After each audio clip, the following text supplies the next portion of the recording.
We consider ourselves fiercely independent. One of the challenges you have is you feel like you're on an island in your state or your city or wherever you are. There was a lot of we didn't know what we didn't know. Being a small practice, we were paying fairly high pricing.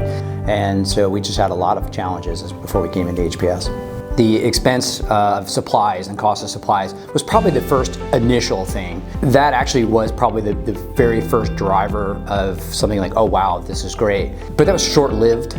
And the real driver came in having people to be able to talk to, having a mentor and somebody who's done this already was probably the biggest aspect. The fact that HPS will grab vendors, we've now compressed our expenses for supplies. We need to really look at how can we change our reimbursement.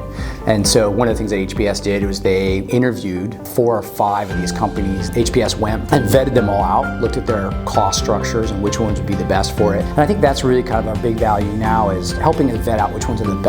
And instead of working at my business, I really should be working on my business. I need to start taking this time to do that. Part of it's just security, right? You're not alone. I write the check willingly to HPS every month as a value, right? I get more value than what I'm paying. The bigger we get, the more we can do in HPS.